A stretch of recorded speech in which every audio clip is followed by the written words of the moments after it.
Now join us here on the Inland Sports Show. He is the head girls soccer coach for the Beaumont Cougars, and they are undefeated to start the season. The great Julio Reyes. And Coach, before we dive in and talk some Beaumont High School girls soccer here, and you guys are off to a great start. Now we're in CBL play, but we were talking off camera a little bit. Man, you are a hyper-local guy. You played at Rancho Verde High School. You played at UC Riverside. You also coach at Mount San Jacinto College for the women's program as an assistant out there. What is it about the IE? What do you love about the IE? You call it home. You stayed here. Now you're bringing up the next generation of soccer stars. Definitely. Well, first of all, Pep, thanks for having us. Want to let you know what I think about the Inland Empire is, as you know, there's a lot of low-income areas. So I think me as a coach, giving out like in my club team, my Beaumont team, MSJC, I feel like I'm a role model to these kids or students that I never had when I was growing up in this area, and also giving the opportunity to train at the next level because some people can't afford that. And I think that opportunity, because we're also at the schools as well. Like I told you earlier, we've been working with 40,000 students at school districts. So I feel like a lot of kids are like, oh my God, even parents will reach out to me like, my kid like loves you guys. Our program's called Kicks to Learn, as you said earlier. So I think just giving back to them, giving them the opportunity, because there is definitely a lot of talent in the area. So sometimes kids seeing, oh, I like soccer, or, you know, hey, I did basketball at school today. I like basketball. Just giving them the opportunity to get that experience. Just like, oh, I want to play this. I want to do this. I like this coach. I want to be like him, that stuff. But I think there's a lot of talent, but there should be a lot more role models in our area to give back to the students, to the kids. And real quick, Coach, if we can just drill down a little bit deeper here on this Kicks to Learn. I mean, this is a big community outreach. Like you're doing it at recesses, at lunches, after school, on Saturdays, just trying to be a great ambassador for the sport, right? Definitely, yeah. And it's like you said, lunch recess. We're actually going in the mornings as well. Sometimes we're at school all day working with different grade levels. So like I said, the teachers love it, the principals love it, and most importantly, the students are having fun and having a great role model at their school site.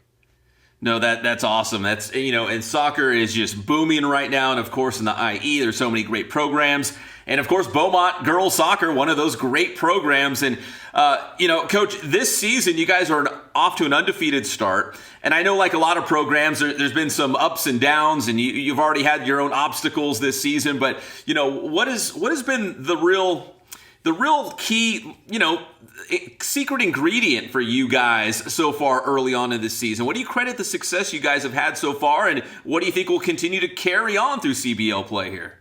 I think this year they've asked me that question before already, and I told them like our team chemistry is the best I've had in these 4 years that I've been here. Like their thing right now is the girls are saying, stay hungry and stay focused. You know, so even on our group text, like the emoji is like the fork and the plate.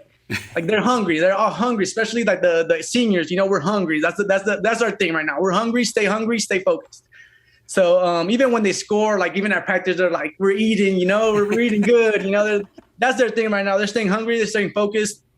But overall, it's just us as a team. Our team chemistry is the best. You know, our freshmen on the team and our seniors, it looks like they've been together for the last 3 years. And we've had no issues, because usually like when freshmen join the team, they're like, oh, I don't feel comfortable around the seniors. And this year, like we do not have that problem. So that's been awesome.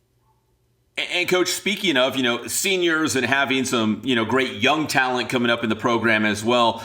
But for those seniors, for some of the returning players, do you have any holdovers from that 2020 CIF championship team that are still, you know, on the squad now? Yeah, we actually have seven from that CIF title that we won. Actually, 2 of them actually just got injured, but they're still there. Like it's still a good core, and I think it's like a good example for the younger ones. Like, oh man, they won CIF. Like we want to do that now. And so, you know, I mean, that's probably great, right? Having players who have, you know, I hate to use a cliche, but they've been through the process of what it takes to win a championship, and maybe they could pass that down as an extension of you, like on the field, to the younger players. Right. They know that we have to put in the work, and they're setting the example to the younger ones, which I'm loving it. You know, having those leaderships on the on the field and off the field, because I think that's something we like to build. Leaders on the field and off the field, not just developing skill wise or soccer wise, but also leaders for the future. Well, Coach, so far so good for you guys. What are some areas though that you feel like, maybe you can still get better? Maybe this team still has room for improvement. So I tell the girls there's always room for improvement. Every day we want to improve. We come out here, we want to improve, get better at something. If you think you're the best, come talk to me. I'll tell you what you need to improve on. But overall, as a team, if we had to improve on something, is definitely on the final third, just putting them away, because we have kept a lot of clean sheets. Actually, we've only got a few goals scored on. That means defense, goalkeeper-wise, we're doing a really good job. Midfield, we're combining pretty well, but we're getting up top, but we're not tucking them away. If we finish our opportunities, those close games that we're winning 1-0 or, 4-3 that we've been in, or tied 2-2, like we should have came out winning if we were able to put our opportunities away. Coach, funny you say that, because, we've been talking more and more soccer here on the Inland Sports Show, and a lot of coaches have said, hey, the one area that we could really get better at is finishing. And so if you figure it out, I'm sure there's going to be a lot of coaches out there. They're going to be like, what's your secret? Because, just finishing those opportunities up top, it seems to be, what a lot of programs, a lot of teams are looking for. Because you're right. I've seen enough soccer games where a team can dominate all match long, but the other team gets one good shot on goal and on frame, and they put it in. Soccer's a cruel game like that. And I think it's kind of like a puzzle sometimes. Maybe you have that striker in the beginning. So like actually my CIF run, I had my striker, and we had no defense. We had no center back. And I was like, no, you're not a striker. Like, you could defend, you're aggressive. And I converted her from a striker to a center back. And that CIF run, like, she did super good. Super good. But I think, coaching is a puzzle sometimes. Like, you might have that striker, but you need an outside back. And those usually the strikers are the all-round players that could cover those positions. So it's a puzzle for sure, and definitely you want to be solid in the back. That's the most important part. So as a coach, do you want to make sure you shore up your defense? Like, hey, if the other team can't score, I know we're not going to lose. We'll take care of the defense, and then we'll work on the offense next. Definitely. That's always been my thing. Let's make sure we know what we're doing in the back, even in the midfield, defensive midfielders know where we're supposed to be on the field. If we could get the ball on top, okay, now let's work on that. Okay, but my first thing is let me figure out my defense, make sure I have a good back line, even holding midfielders, and then let's go. Let's work from there. All right, we're Coach. at that point right now where we got that figured out, and then we're working on our attacking third. All right, so I hate to leave people out, but let's do a little name dropping. Who are some of these players on defense that you're leaning on this season? So our goalie's really good. She's got a lot of shutouts. Caitlin Bustos. Actually, I already got some offers, as a junior, which is awesome. I think our whole back line, like, I cannot choose one because they're all solid. Like, they're all good. Like, for my left back, center back, right back, I couldn't choose, hey, this is my best defender, because I think we have our defense is solid. We're like, I can't say like we have a best defense. So shout out to my defense, my defense and my goalie, like 6 goals in, 12, 13 games or 8 goals, whatever it is, with a bunch of shutouts. That's awesome. That's huge. So I can't pick a name. I'll name them all. Corinne Jones, Mason Cornish, Delaney, and Ava, and Caitlin. They've all been awesome in the back. But not to take away credit from the team, because when coaches ask me, like, oh, what's your best? Like, what are you best at?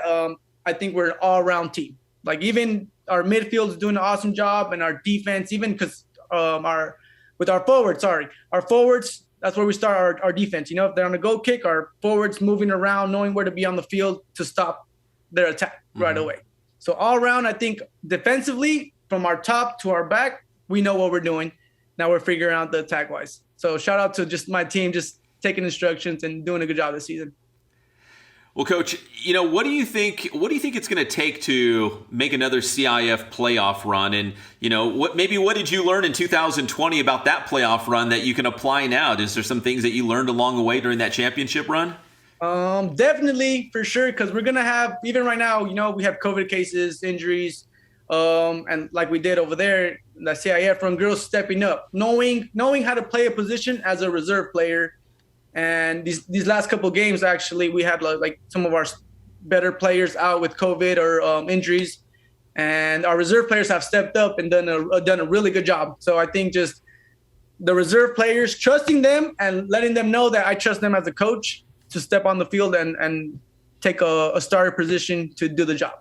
So I feel like there's me as a coach being confident with my team gives them that confidence booster. And like they say, stay hungry and stay focused is what's going to get us there.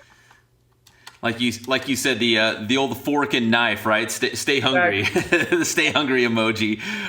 Coach, let's finish on this because we talked about off the top of the show that you're a hyper-local guy, played high school here, played college here, you're coaching here. What are some of your coaching influences? Who are some of the coaches that you've been able to play for or maybe coach along with that have really kind of shaped who you are right now?